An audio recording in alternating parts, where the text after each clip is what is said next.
Hola, Tito. Hola, ¿qué tal? Hola, Tito, ¿qué tal? Qué gusto. Igualmente, ¿cómo están? Bien, Tomás, qué gusto. Muy buenas, hola, María Teresa. ¿Qué tal? Alegría de verte. ¿Ya Aquí comenzó o estamos.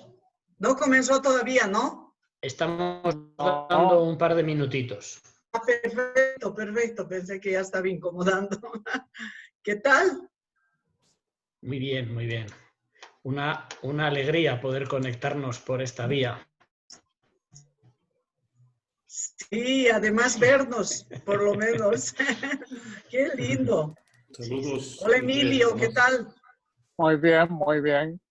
Quiero recordarles a todos, estamos con un grupo de Europa también, muy bien. por lo que la presentación será en inglés. Y si podemos, las preguntas y comentarios luego, hacerlas en inglés para el beneficio de los compañeros europeos. What I'm saying is that because we have the group of Europeans, we're going to have the presentation in English, and then also the discussion, we'll do it in English so that we can all participate in the process. We are ready, Emilio.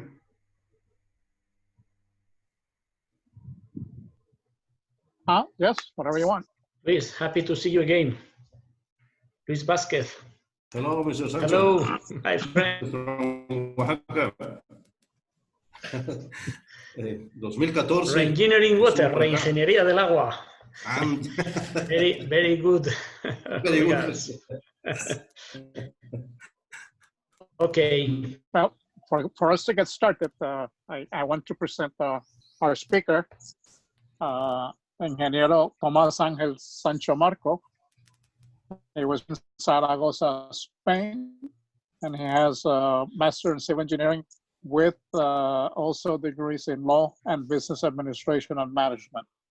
So he has been studying for a long time, like many. He's a former president of the Ebro Water Confederation and president founder of Free State Societies related to water. And he has been the general manager of engineering consultancy firm. Nowadays, he's currently working in the Spanish Ministry for Ecological Transition, a relatively new ministry in Spain. He's a past president of the World Council of Civil Engineers, where he was also president of the Standing Committee on Water. He's also currently a member of the Federation of Engineering Organizations Executive Council since 2015. And he's also the chair of the Working Group on Water of WFEO, which is sponsored by the Institution of Engineers of Spain. He coordinates the Technical Committee on Water for the Spanish Colegio de Ingenieros, Caminos, Canales y Puertos, which represents the civil engineering in Spain. He's also a member of the Spanish Committee on Large Dams and a member of the Club of Rome, a very distinguished group. He's considered an expert in the topics, as he's had wide experience not only in Spain, but internationally in infrastructure, funding, planning, and water management. With you, I have the honor to present Tomás Ángel Sancho Marco. Tomás, the floor is yours.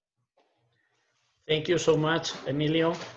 Dear colleagues, a pleasure to be with you today.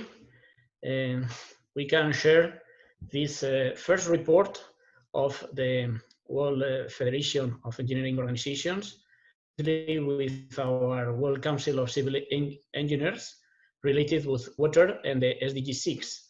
This first report is about the best practices on drought and flood management, engineers' contribution. Next, please. Tito, siguiente. Well, this is the index of presentation that, as I've told you before, the Working Group on Water has committed to deliver 3 monographs during the 3 years mandate, and the World Council of Civil Engineers, the chair of the Standing Committee on Water, is the executive director of this group of the World Federation. Next, please. Siguiente. You can see, oh no, the previous, please. Thank you. You can see that in the dictionary, engineering is nearly absent. You can see the little word engineering in the whole picture, the ABCs of disaster risk reduction. This is not only in flood and droughts. In the international landscape, unfortunately, engineering is not always present as it will be our desire. And so we can work hardly with the United Nations, with UNESCO, with all the global organizations to reinforce the role of engineering, and especially in water issues. This is our objective and our commitment in these years, because if not here, many initiatives, many actions, but engineering is not present. And so in this moment, we are working hard to reach that engineering will be considered as an accelerator to the goal of SDG 6. Siguiente, por favor.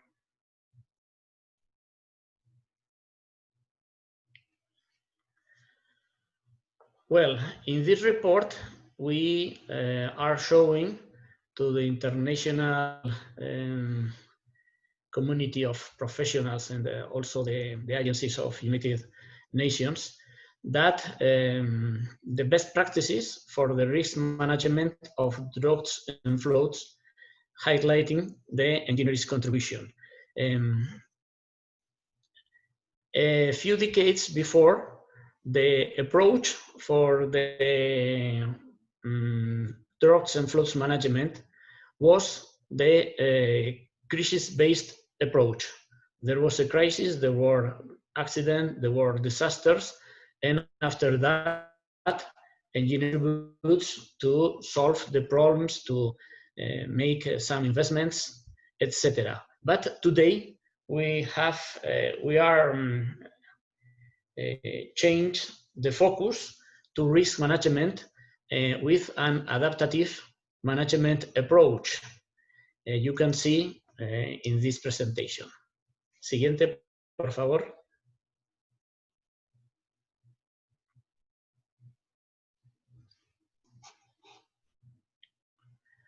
Well, you can see here that really, speaking about natural disasters, floods and droughts are the most important cause of natural disasters.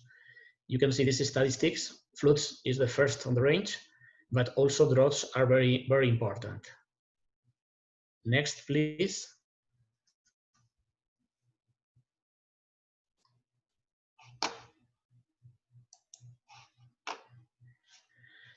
You know that the total elimination of the risk is not possible, but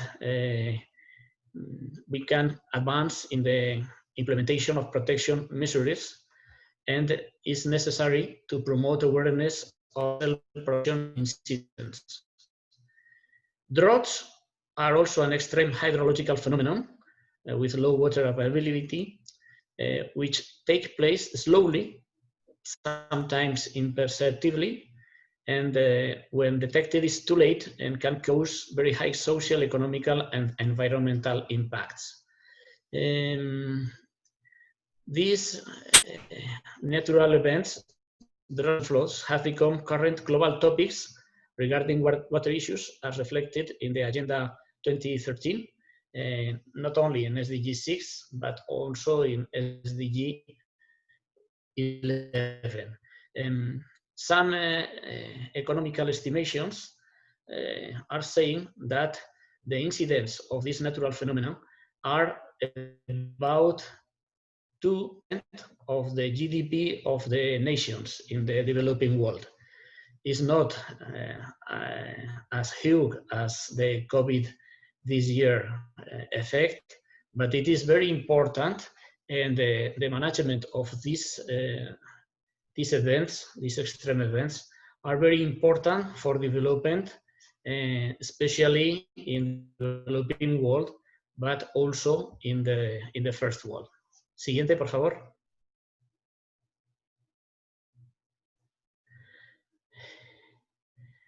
Well, the damages are tangible and intangible, and we usually evaluate the direct damages, but there are a lot of indirect damages, and also unfortunately the victims, and also the damages in the historical heritage and landscape. Siguiente, por favor.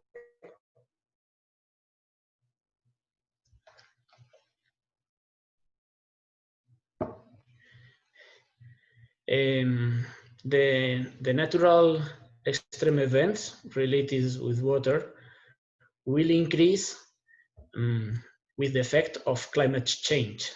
This is, you know, and this is universally accepted, that the hydrology will be more intense, with more intense floods and more intense droughts all around the world.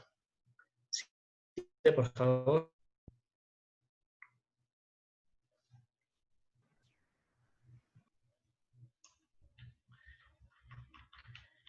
As I've told you before, traditional approaches were reactive. The measures and actions that are only triggered after the extreme event has occurred, but now the approaches are based on risk reduction, with disaster risk management, with the consideration of the climate change, and with the focus on the sustainable development. And there are measures prospective, proactive, and compensations. Three important actions: that first the prospective, after the corrective, and the compensation. Siguiente. Also, the WCCE are putting their focus in the importance of the governance in the management of extreme hydrological events. It is important that all the stakeholders, mechanisms, regulatory and legal frameworks will be integrated, coordinated, and the OECD has detected that they are very weakness situation in more of these aspects: data and information, regulatory frameworks, integrity and transparency, monitoring and evaluation, clear roles and responsibility. There are a long way to be run, but the direction is well marked. Siguiente.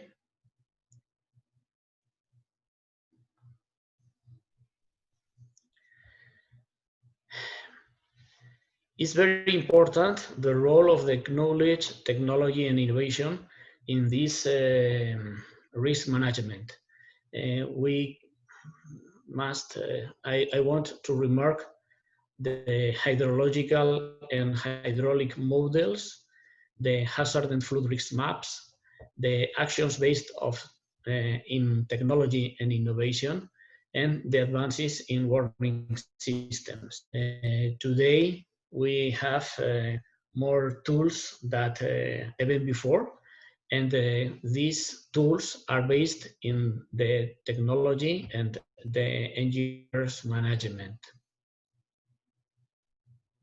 Next one, siguiente.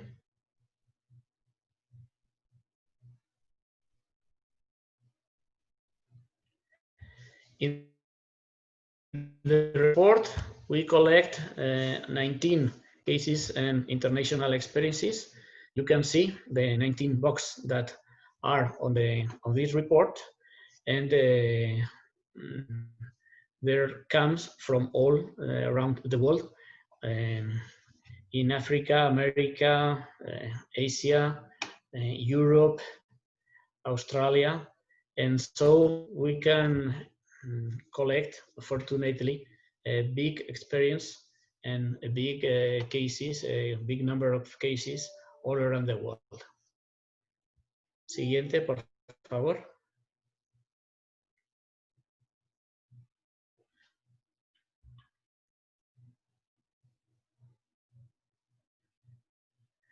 You can see here the first one and the last one of these boxes in the report.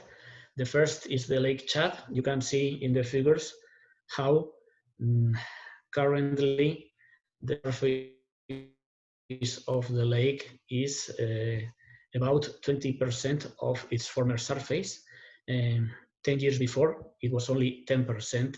And you can see the consequences of not to implement a risk management and to prevent the droughts in this case. This is one of the most important lakes in the world. And on the right, you can see another box of the report, the last one. In this case is the reuse of urban water for the wetland conservation in Apulia, in Italy. How can we dedicate natural resources to better improve the environment thanks to the reuse of urban water? This is a good experience in Italy that the colleagues sent to us to this report. Siguiente, por favor.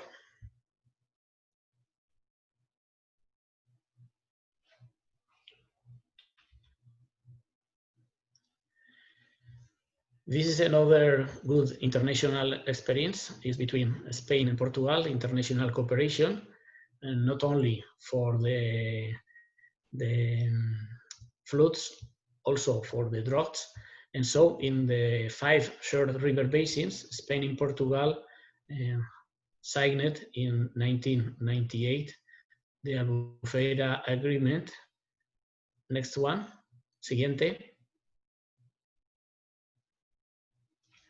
And so both countries, both governments manage the river basin in their territory, but with some conditions in order to for instance, there are a work group on flow discharge regime, droughts, and emergency situation, and well, both countries designate a coordinator in order to share information and order also to manage jointly this natural phenomena. Siguiente, por favor.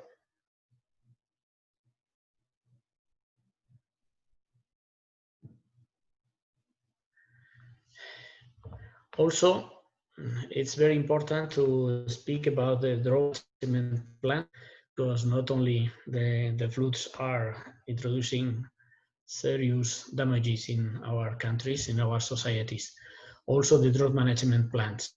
This is very important. This is a good experience in Spain. We have introduced these special plans and with a system of drought indicators. And so with control points about volume stored in reservoirs, groundwater levels, river flow discharge, and precipitations, we established the status in the several river basins of Spain, and we can consider normal status, pre-alert status, alert status, or emergency status. And in this pre-alert, alert, or emergency status, there are considered several actions that will be implemented when the situation is in this way. Siguiente.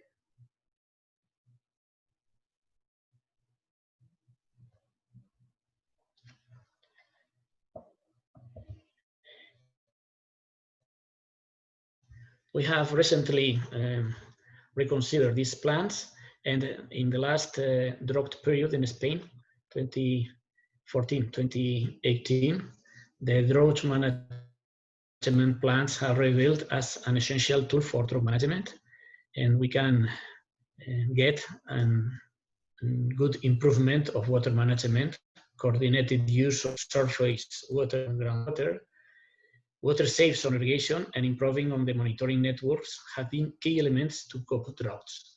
You can see the evolution in the Júcar River Basin Authority and the period in which the river basin was in alert and emergency situation. And so they put on the table several restrictions to the use of water. And so the damages were less than in precedent droughts that suffered in the same river basin of the Júcar. Siguiente.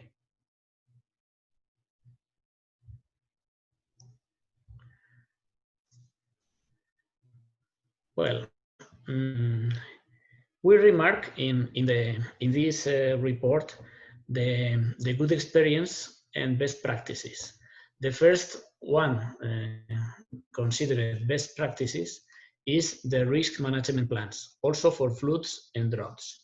In the box, in the several box, we consider the experience in Spain, and also the experience in the USA. For instance, this is the regional water sets in the Johnson Creek River Basin. So internationally, they consider these risk management plans as a previous way to prepare and to have really an adaptive management of floods and droughts. Siguiente.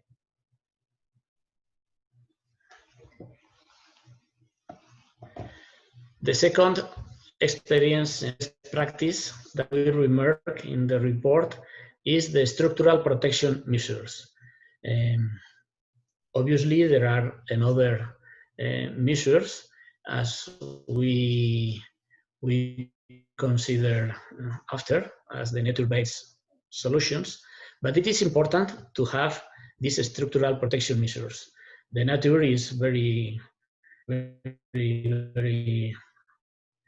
hard sometimes, and it's important to have to get flood control reservoirs, diversion channels, embankment and dikes, channel modification, drainage of liner structures, green infrastructure and natural water retention measures, hydrological restoration and flood zone measures, and non-structural or management measures, prevention, alert, and response that we can see in the next slide.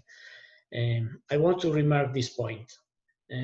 Engineering is in evolution, but we can maintain the good practices. The embankment and dikes, the reservoirs for the flood control are very important. Also the reservoirs and the aquifer exploitation for the droughts management. And so we are not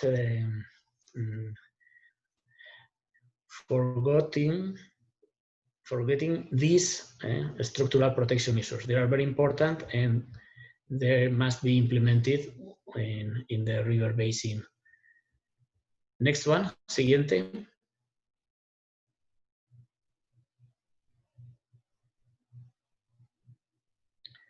You can see, for instance, the reservoirs management for flood control. There are two boxes in the report. At the left, the experience in the Ebro River Basin in Spain, how you can decrease very importantly the peak of the flood, and also you can obtain the benefits to cost of these infrastructures in order to prevent the damages of the floods. The right side is the experience in the United States of America. This is the extract of the report of the US Army Corps of Engineers. Since 1936, the Corps has completed over 400 major lake and reservoir projects, and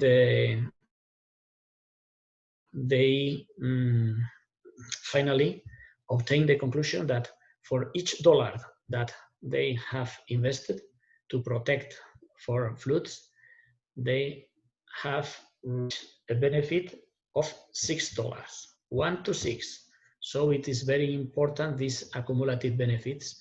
And also it is very important that in our countries we can obtain after a period, an episode of flood or an episode of droughts, the economical damages that we have avoid with our actuation. This is very important. Usually we can say that, oh, we have the flood peak has decreased from 3 to 1, but it is important not to say only the quantity of the flood, but also the damages that we have avoided with the management of these natural events, with the risk management. Siguiente, por favor.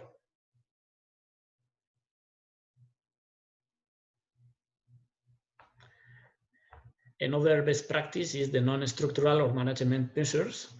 We can see several of them. The adaptation measures for potentially affected assets for damage mitigation. The damage is not only caused by water, it's also caused by how the infrastructures, the buildings, the installation are prepared in the adaptation for these events. Also, the prevention measures, land management and urban planning. Sometimes these buildings, these installations, these public services as hospitals, colleges are in flood areas with the risk that are associated. And so it's important as engineers to develop this land management and urban planning and in order to this situation. Another measures are the warning measures, the flood warning systems with the technology, satellite, and the georadar. We can implement these flood warning systems in the river basins. They are very, very effective in order to the management and also in order to advise the citizens for the future situation in the next days or hours.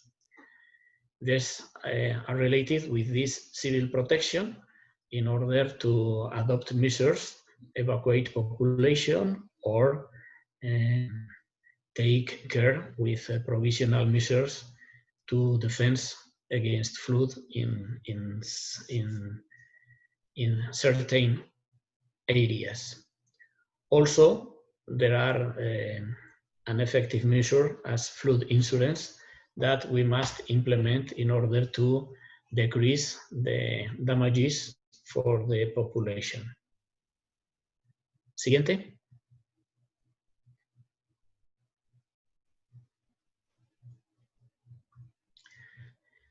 You can see, for instance, in Spain, there are the same in other countries, the National Cartographic System or floodable areas. We have studied all the rivers in the Spanish territory, and so we have remarked the floodable areas, and so it is very useful for this urban adaptation and landscape land territory adaptation, and in order to not use these areas to sensible buildings or collective services as hospital, colleges, or dangerous installations that will produce a very high hazard and very high damages if they fails. This is obviously developed with tools of engineering in two ways: the hydrological models and the hydraulic programs, in order to study the floodable areas. And also, it is very important to use the digital models of the terrain to run these programs of two-dimension flood models. Siguiente.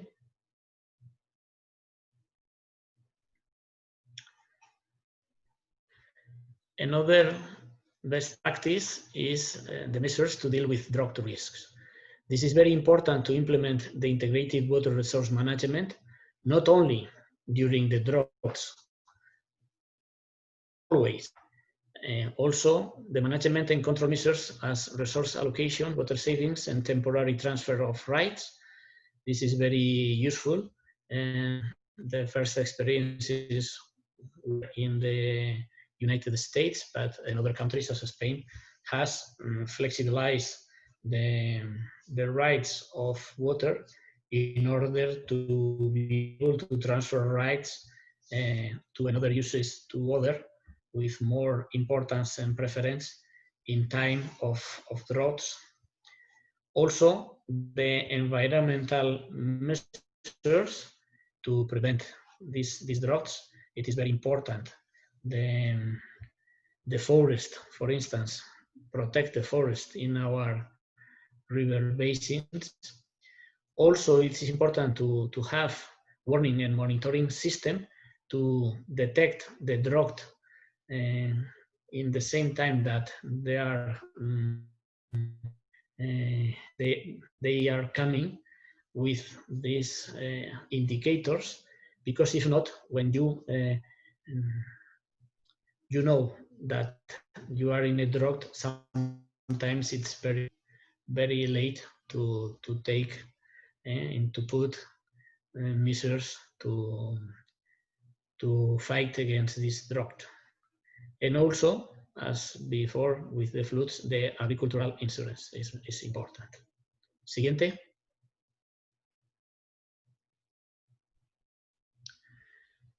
Well, so in this report, we remark the importance of planning, as I've told you before, addressing the risk in a planned way, anticipate, graduate the measures, coordinate actions, establish the actors, the measures, monitoring, reviewing these plans.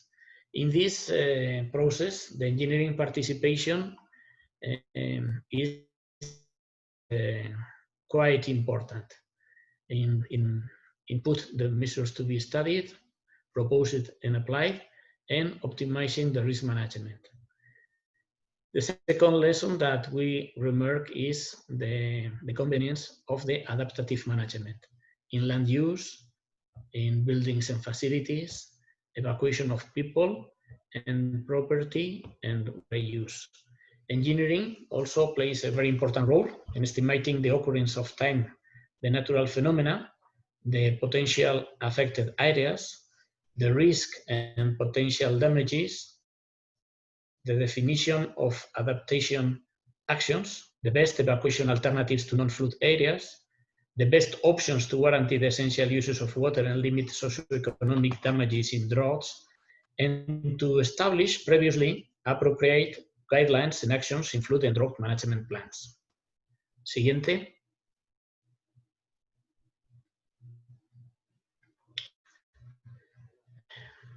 The three lessons learned is the technology and improvement of results. The weather forecast satellites, the GIS, the geographic information systems, the digital model of the terrain, hydraulic models. Engineering is totally necessary for its correct use and to foster its improvement. It is what drives and focuses the development of decision support systems, both in floods and droughts.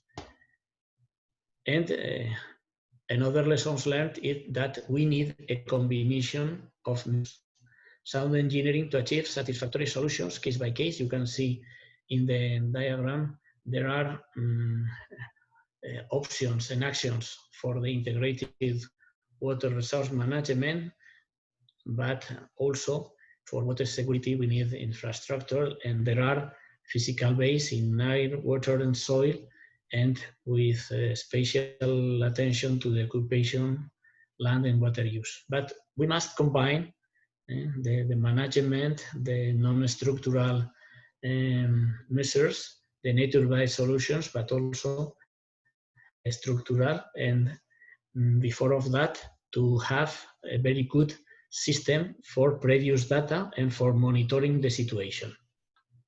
Siguiente.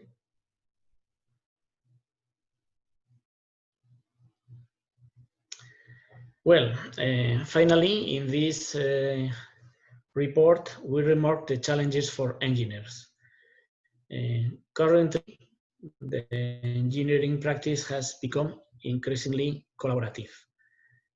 We have in a process which that is favoring specialization, undermining engineers' leadership role formerly assumed by more broad-based generalist and self-sufficient engineers. On the other hand, specialization provides high qualification for the operation of complex tools in the analysis of these extreme events. And so we must have this formation, this qualification is important to have in the universities, and also in our professional association. We must provide this CFD for our engineers. Another aspect increasingly present in engineering today is global practice and its corresponding demands. We are working with several languages, with several regions, with different water culture, and we must adapt to diverse local factors. It's important to have the cross-knowledge transfer between countries with different features and idiosyncrasies. So, organization as our World Council of Civil Engineers must play a very important role in this sense. Siguiente. Well, in this report that we remark again that it's important to have a survey to better global statistics regarding the number of engineering professionals dedicated to water issues. We send a survey to several organizations, but unfortunately, we have not information of how many engineers are working today in water management. The third challenge is related with innovation. Today, with the technology development, with the BIM, the 3D printing, the Internet of Things, the big data, the machine learning, the augmented reality, the drone, the artificial intelligence, well, there are many possibilities, and it's important that engineers define the tools that we need using these technologies to reach our goals to the risk management. And it is important for infrastructure construction and design of resilient systems, and for the management of extreme events and restoration. Siguiente.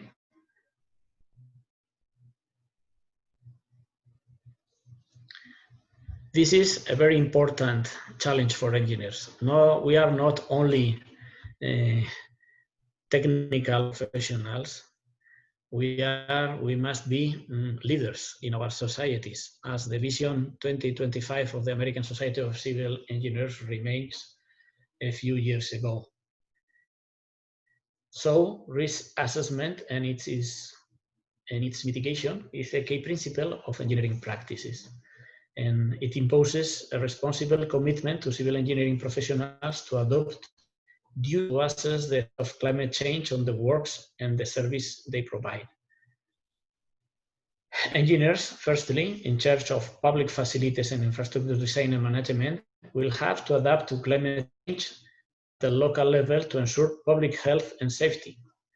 But also, secondly, the ground level of awareness to this risk and the high visibility of the impacts derived from the most intense storms and extraordinary events raise accountability issues. Engineers who do not exercise due diligence regarding climate change, in short, may be considered personally or jointly liable for damages or failures arising from the impacts of climate change on engineering systems and water security. Dear colleagues, our responsibility is huge, is very high. Siguiente.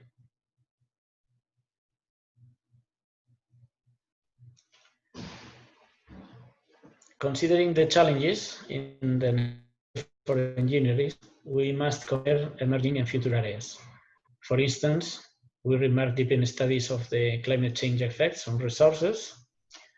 They incorporate climate change measures in national policies, strategies, and plans. Include climate change as one of the factors to consider in the design, operation, and management for the safety of the new critical infrastructures and for the adaptation of existing ones. And to achieve these goals, we must implement the following actions. Develop joint initiatives to develop projects within the innovation trends regarding the fields of information, planning, engineering, technology, and water management. Join efforts and develop research and development and innovation projects that applying the available technologies and instruments, mathematical models, measurement, telemetry, remote control, remote sensing, purification treatments, generation of unconventional resources through water regeneration or desalination, etc., allow the improvement of water management. Establish technological innovation as a key development factor. And improve governance, invest in institutional capacity building, and apply integrated, transparent, and solutions in water management. Siguiente.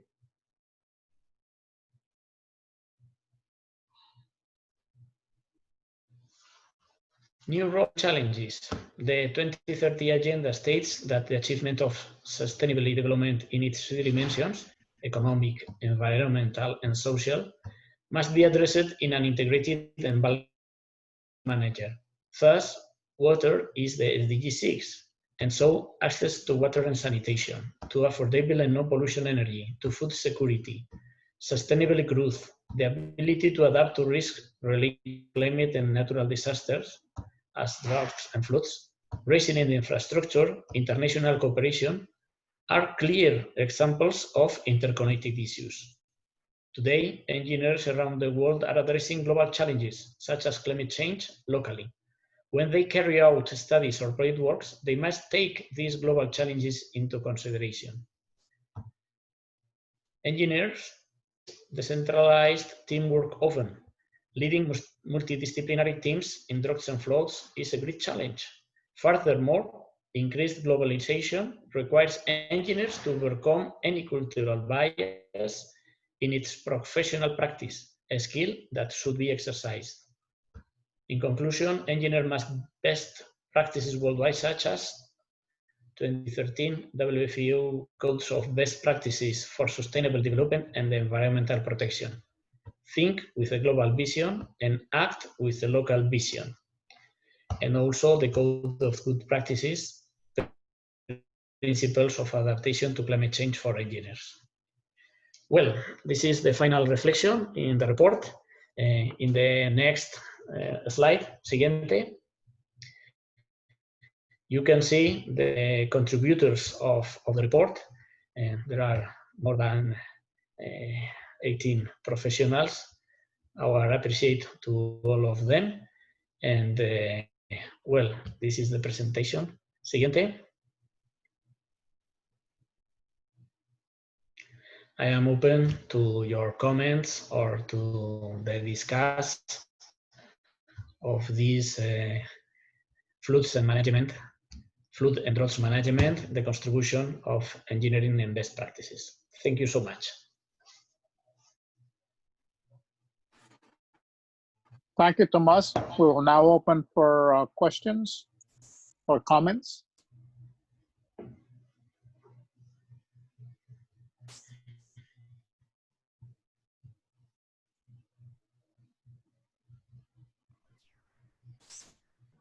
May I talk?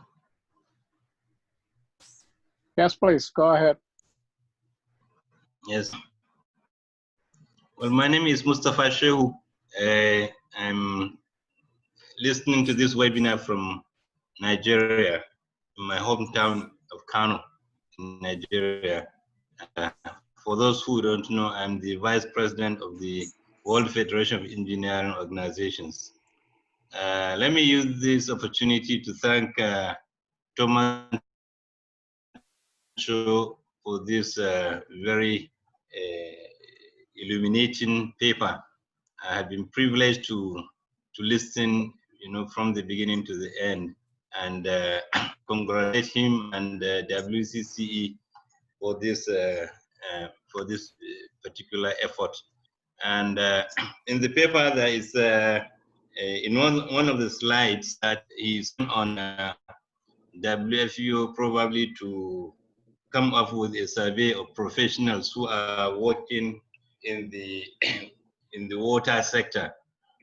And I think this is a very good one, but probably we even have to extend it to the other sectors so that WFEO as a global engineering body will have a comprehensive register of professional engineering personnel working in different sectors: water sector, energy sector, environment sector, civil sector, structural, engineering, and stuff like that. So that if there are, either local challenges or international challenges in any sector, WFEO can be a reference point and could offer, its services, having, a comprehensive list of professionals from each sector. So I want to thank you for this advice, and I will take it up with the WFEO. And since you are also in the Executive Council, we jointly together have to propose something to the WFEO leadership on this particular matter. So, and let me also use this opportunity to greet everybody here. I can see my friend Alfonso Gonzalez Fernandez. Good morning, good afternoon to all of you. Thank you. Thank you, Mustafa, for your comments. Any more comments? Emilio, Yes. I would like to make a comment. Go ahead, Thank you. Alfonso. Thank you, Emilio. Well, first of all, I want to thank Tomás for this incredible presentation. You're very focused on this matter. Tomás is your specialty. But as you know, we are struggling every day in many matters for engineers. But in this issue, I would like you to ask, now that you're working for the government and you're still working in WCCE and also in the World Federation of Engineers Organization, if there is a possibility to have only one code to best practices in sustainable development and environmental matters. I mean, FEMOI is working by its own way. The American Society of Civil Engineers has its own path. World Council is working there. UNESCO is working there. United Nations working.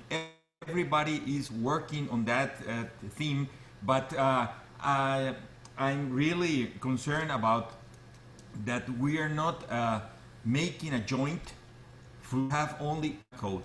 Do you consider it is going to be possible in a short time? Thank you. And again, thank you for the presentation.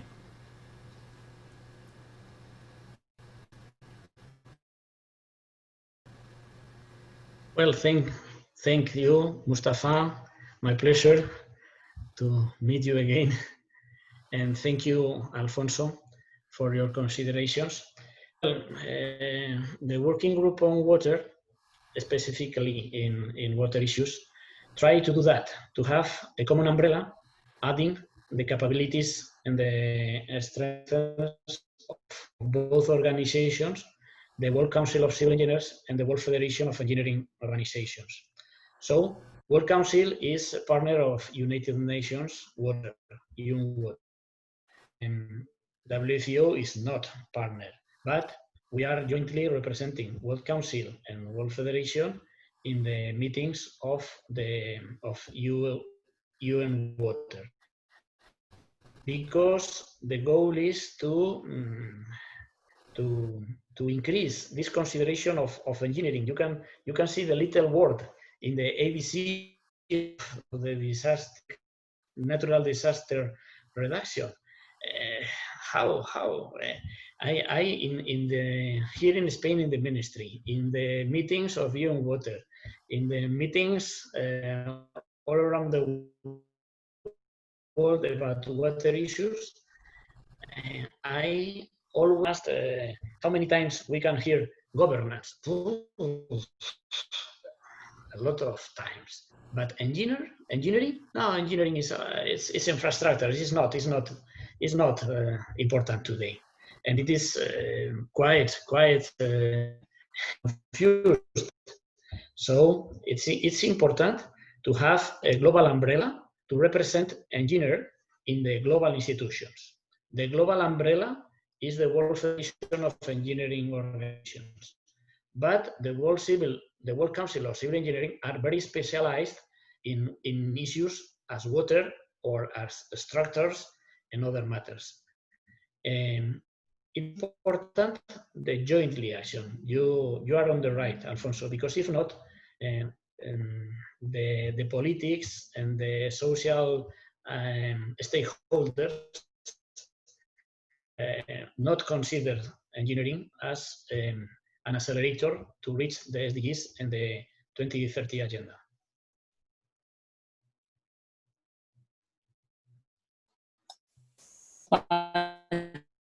Hey, Tomás, let me ask a comment of 2005 when the United Nations started their issue on sustainable Millennium Development Goals, now Sustainable Development Goals. It was interesting that WFEO attended all the high-level meetings as an NGO. But up until that time, and thanks really to the initiative of former President Dato,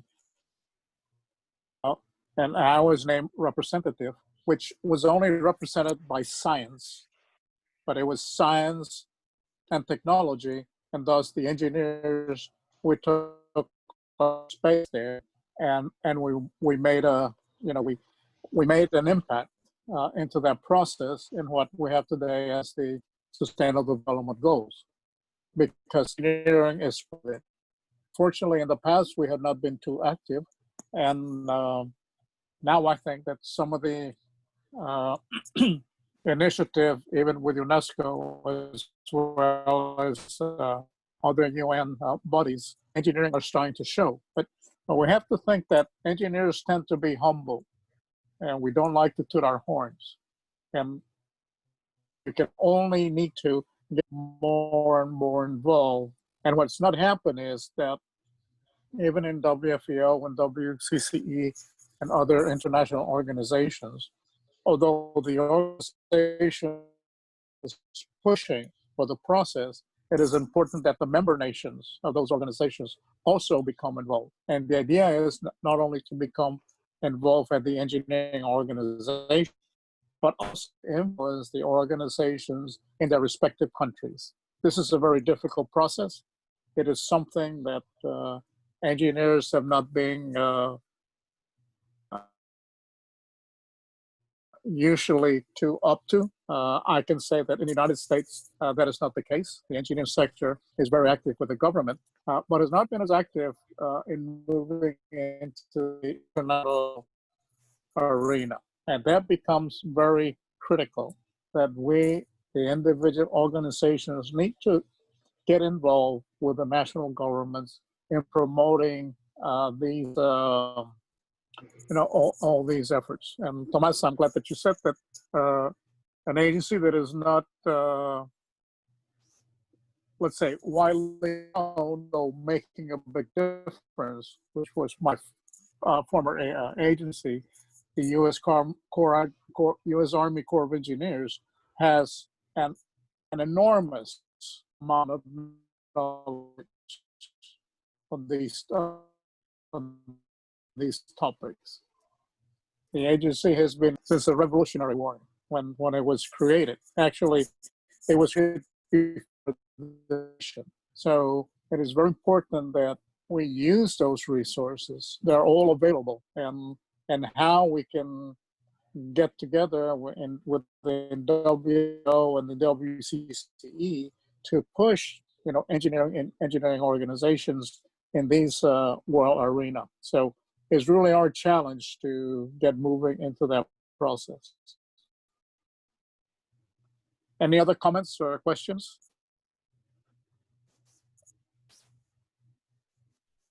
Here we have a beautiful opportunity with a very knowledgeable to engage in discussions of these subjects. And I think our purpose is to do that, to use the forum of the World Council of Civil Engineers.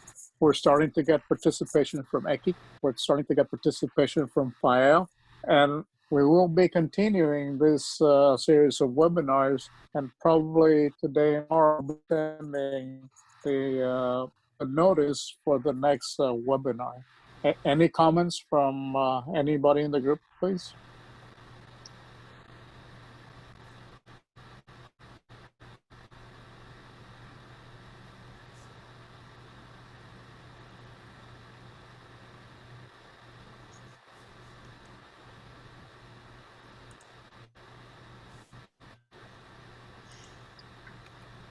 I'm certain that every one of you have, similar issues, like, for example, between Austria and Hungary. And we have two representatives that make honor to their organizations in their respective countries. I don't want to put you on the spot, but I think that the important thing is how we can make comments to enrich the actions of all the engineering profession throughout the world.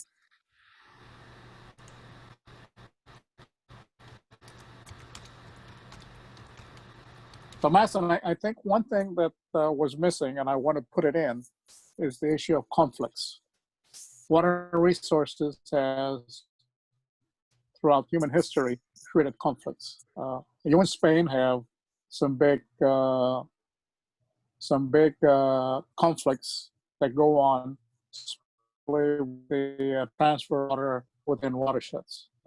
Tomás, if you want to comment a little bit about this, or anybody else that wants to comment on it. Yes, of course. You must take into account that more than 1/3 of the river basins are shared river basins between countries. The natural river basin is not the under the politic territorial division, and so they usually introduce conflicts, not only between countries, but also between regions in the same country, provinces, or in Spain, the regional governments, the autonomies. So this is very important to have instruments to the management of this transfer, and to have bodies to the jointly management of shared river basins and aquifers. There are a few aquifers shared by several countries also. And so this is very important, but I try to express very well. There are several political aspects between negotiations between governments and the political representatives of these regions, of these countries. But it is very important that all the negotiation agreements will be based in good technical studios, because if not, if you have not studies very well based, the decisions will be wrongly, will be a mistake. So the Albufeira agreement is a very good example. Here in Spain, the most important transfer, the Aqueducto Tajo Segura, the Tagus Segura aqueduct, in this summer, there are every month a meeting of the committee of the management of this transfer, and the quantity of water that can be transferred from the Tagus to the Segura River is under agreement of this technical committee. This is very important to have instruments of management, and also rules of the exploitation of these shared river basins, or the transfer between river basins for the exploitation of the aquifers must be very well studied, and with the agreement of all the stakeholders that are using the water in this site. It is a very important aspect, effectively. Emilio, thanks for your question. I think maybe a future topic is to be water transfers and how the different water laws in different countries, take all these things into consideration, knowing that the term water wars really explains what happens just about every place in the world.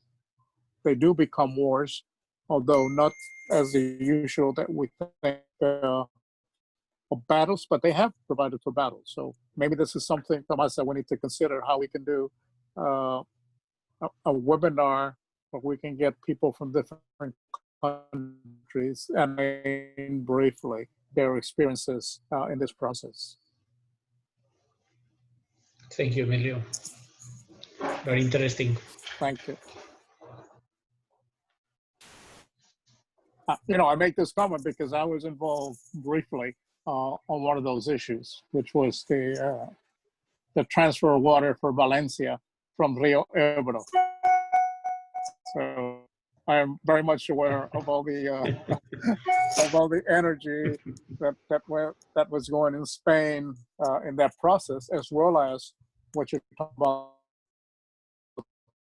Tajo Segura. They still keep the political flames going on. Any other questions or comment? we have, I'm really happy that we have 5 Alfonso, persons Alfonso, from, Emilio, Alfonso pide la palabra. okay, Alfonso, adelante. Thank you. Before concluding this meeting, I must add that Tomás' presentation started Tito's work and Emilio's through the established construction committee, standing committee in WCCE. And so, Tomás, you are in premier time. I mean, this is our first activity about this kind of webinars, as Emilio told us before. So this is important because I know Tito's working hard with Emilio, fighting to find some other distinguished colleagues to have more activities like this one. So I'm very pleased to be here in this first activity, and thank all of us to be here too. Thank you to all of our distinguished colleagues from all different parts. I'm looking people from Argentina, Bolivia, Mexico, Costa Rica, Puerto Rico, Nigeria, and Yuri from also from Georgia. So that's I see this was a very important activity. So thank you, Emilio, again, and thank you, Tomás, and for gathering all of us today. Thank you so much.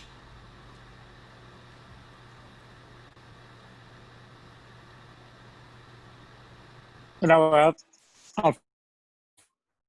Alfonso, thank you for that, but I must say that the driving force behind this was Tito Fennett. So he has been really pushing this. I want to say that we really have 2 sessions going on. We have one for the Americas, which we started as an experiment that Tito thought about, and then it's gone very well. We had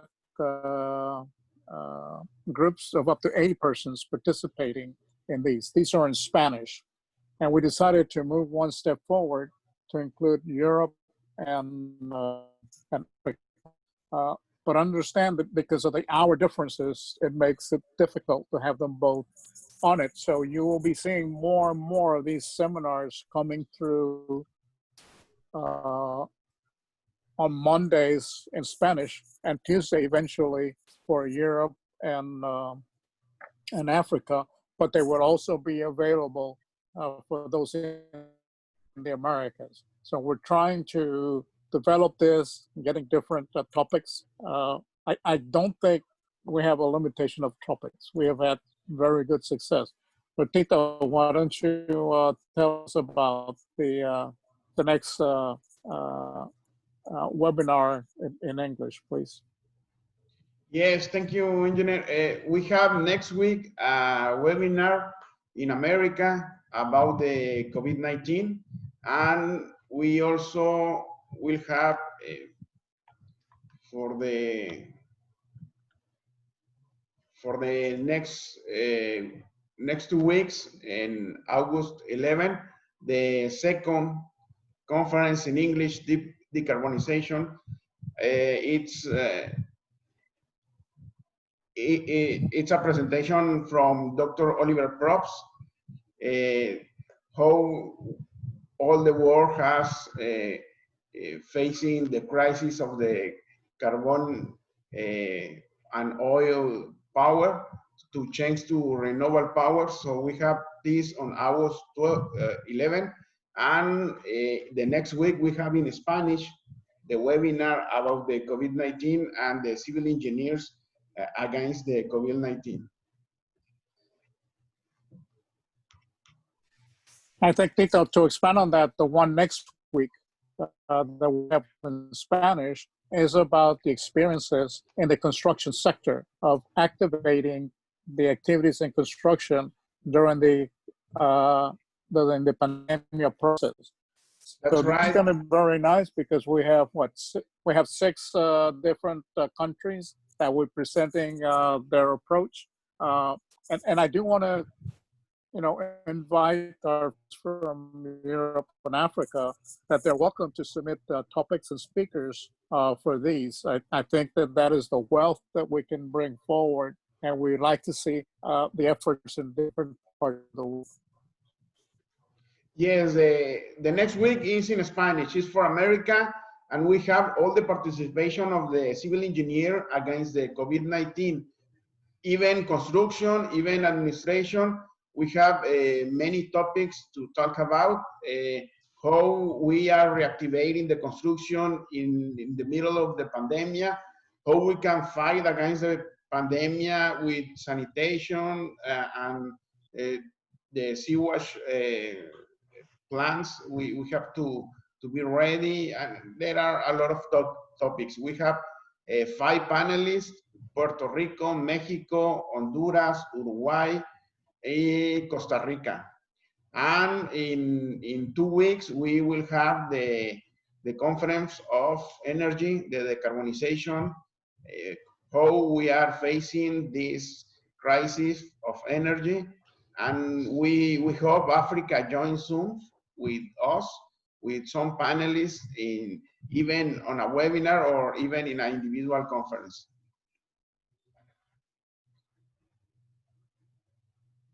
And we also are recording all these meetings, so you can consult later. We are recording this in YouTube, so it's easy to share with other people.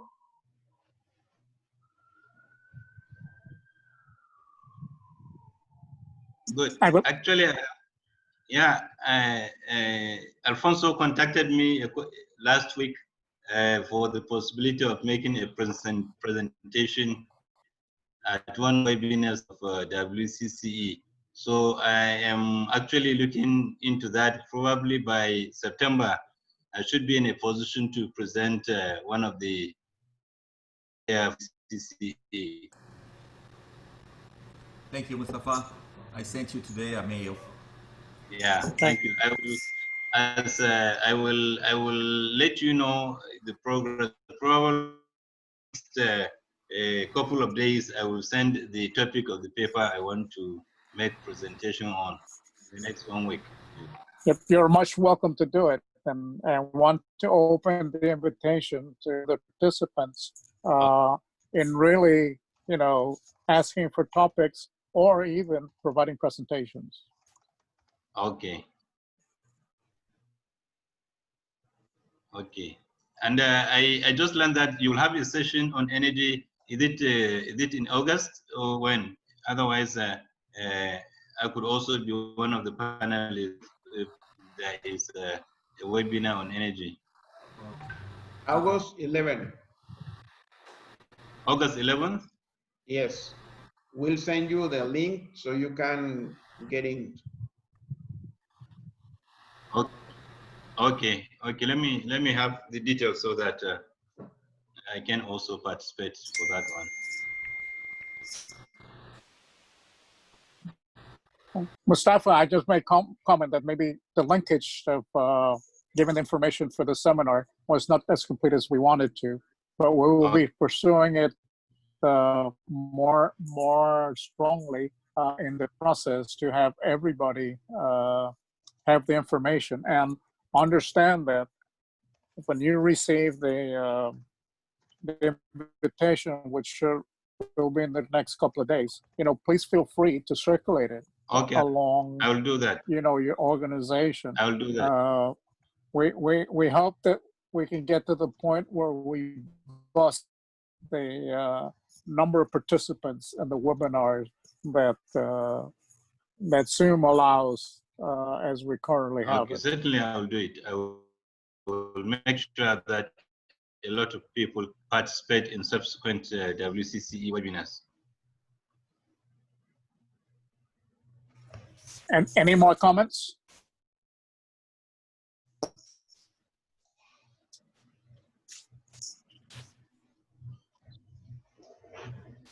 I mean, don't be bashful.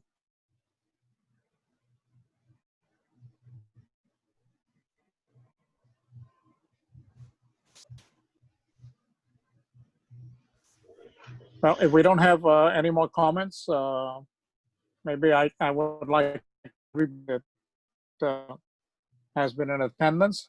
And as Engineer Tito Fenich said, we'll be sending the information for those to understand that the difference between Spanish and English is really to respond to the time. It becomes difficult. For example, the one in English is done at a time is more convenient for people in Europe and also Africa. For us, is around noontime because I'm in the middle of the time zone, so it's a 6-hour difference. The Spanish one we do at in the early evening between 6 and 8, which would not be a nice time for people in Europe and Africa to get up and listen to them. Plus the fact that they are in Spanish, but we may want to consider in the future of having, you know, the same presentations in English and Spanish, at least for the themes. So with that, I want to thank everybody. And Tito, do you want to give a final wrap-up comment? Just to say thanks to Engineer Tomás Sancho. Thank you for being the first one in this exercise in English language. I especially want to thank you to be so kind and say yes to at the first time when I asked you to be ready for the conference, and I hope this is the first one, but I hope it's not the last. We can continue all the entire year in this kind of exercise, making individual conference or webinars with several presentations in both language, English and Spanish. One day, Mondays in Spanish and Tuesday in English. So we hope you enjoy and you participate actively in this exercise. Thank you.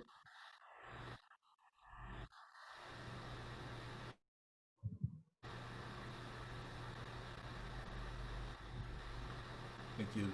Okay, Tito, I think we can, you know, close the session. Okay. I want to thank everybody, and especially Tito for all the efforts that he has made, including progressing in artwork for promoting these conferences. Thank you for all attending, and have a good day. Thank you. Goodbye, everyone. Thank you, everybody. Thank you all. Tito. ¿Qué onda, compadre? Felicidades, Tomás. Thank you. Thank you. Excelente. Thank you.